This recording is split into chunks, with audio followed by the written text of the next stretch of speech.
And God, He comes to call Moses to lead the children of Israel out of the land of Egypt.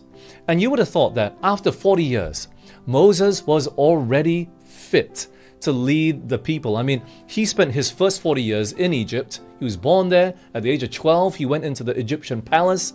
And for the next 28 years, he would live in the Egyptian palace there until he killed a man and he ran off into the desert. And now he's been feeding sheep for 40 years. God's already appeared to him in a burning bush. I mean, after all, God spoke to him directly, right? How many of us can ever say that God spoke to us directly? Surely Moses must have been some sort of holy man already at this point. He was called by God directly.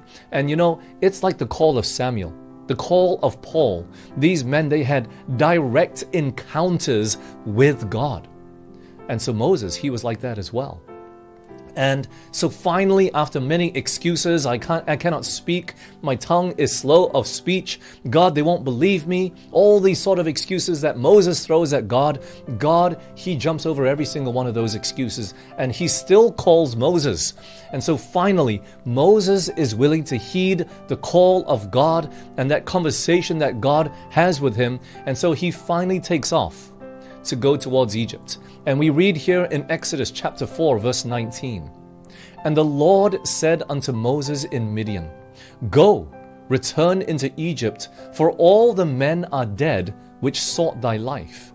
And Moses took his wife and his sons and set them upon an ass, and he returned to the land of Egypt. And Moses took the rod of God in his hand. He's willing to go back to Egypt. He's on his way to lead the children of Israel out of the land of Egypt. But on the way, what happens? He has another encounter with God.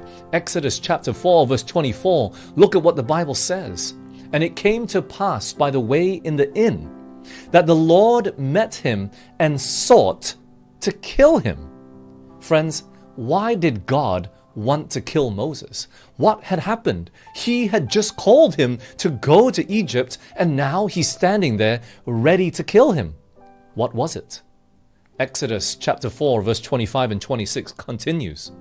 Then Zipporah took a sharp stone, that's his wife, and cut off the foreskin of her son, and cast it at his feet, and said, Surely a bloody husband art thou to me. So he let him go. Then she said, A bloody husband thou art. Because of what? Because of the circumcision. You see, friends, it was because his sons were not circumcised that God came looking for Moses to kill him. Now, I wanted to take you just to a quick quote here in Patriarchs and Prophets and give you a little bit of a background. 255, paragraph 5. On the way from Midian, Moses received a startling and terrible warning of the Lord's displeasure. An angel appeared to him in a threatening manner, as if he would immediately destroy him. No explanation was given, but Moses remembered that he had disregarded one of God's requirements, yielding to the persuasion of his wife. He had neglected to perform the rite of circumcision upon their youngest son. He had failed to comply with the condition by which his child should be entitled to the blessing of God's covenant with Israel, and such a neglect on the part of their chosen leader could not but lessen the force of the divine precepts upon the people. Zipporah, fearing that her husband would be slain, performed the rite herself, and the angel then permitted Moses to pursue his journey. In his mission to Pharaoh, Moses was to be placed in a position of great peril. His life could be preserved only through the protection of holy angels. But while living in neglect of a known duty, he would not be secure, for he could not be shielded by the angels of God. Friends, what do we understand about this situation here?